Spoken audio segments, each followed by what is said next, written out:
Bonjour à tous, nouveau rendez-vous, l'essai de la MT-07, prêté et confié pour la journée par Planète Yam, Rennes. Donc c'est sur les terres bretonnes que j'ai pu essayer ce nouveau modèle, cette nouvelle version 2025. Yamaha a revu sa copie, il était temps. Les concurrentes dégainaient de nouveaux modèles bien plus équipés et bien plus performantes. Donc Yamaha devait quand même faire quelque chose pour cette nouvelle version 2025. Première chose, Yamaha a décidé de ne pas augmenter le prix, 7 999 € en France ou 7 799 € en Espagne pour le modèle de base, et donc avec bien plus d'équipement qu'auparavant.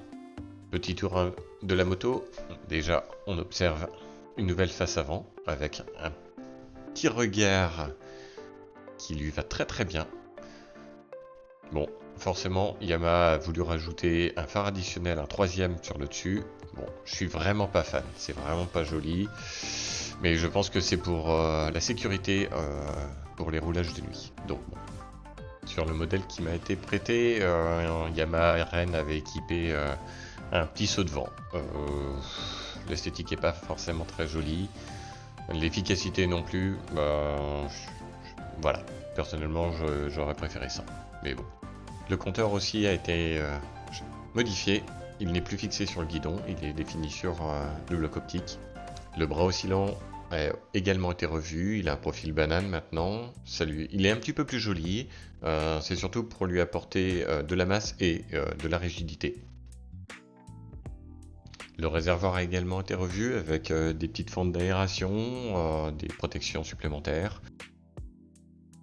Les commodos restent accessibles, c'est super agréable avec des gros gants hiver de pouvoir actionner le clignotant sans avoir à actionner les warnings ou le klaxon et passer pour un couillon en ville. Bon, assez parlé de ces petites évolutions, de ces petits changements, on a fait le tour, maintenant il est temps de démarrer un petit peu la moto et de voir ce que ça donne.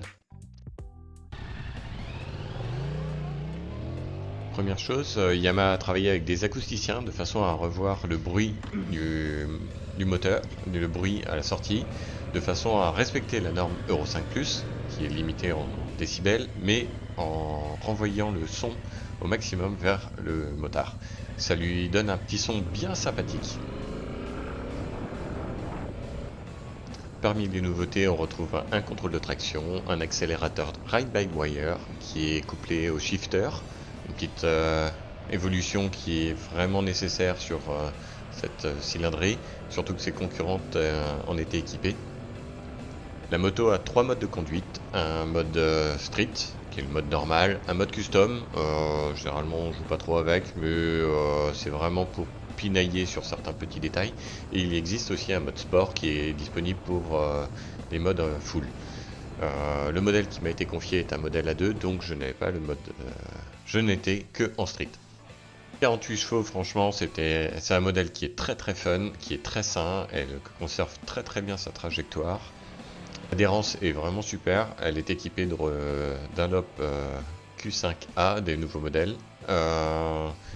Les suspensions sont très équilibrées également. J'ai trouvé un petit peu de fermeté peut-être sur l'arrière, mais elle reste vraiment très très saine. Je suis un adepte du lâcher de guidon, j'aime bien rouler sans les mains et comme vous pouvez le voir, la moto garde sa trajectoire et reprend même sa trajectoire très très facilement. Sur des revêtements bosselés, voire crasseux, j'ai toujours conservé un sentiment de confiance, de sécurité, ce qui n'est pas négligeable et ce que l'on n'a pas forcément avec tous les modèles de cette gamme-là.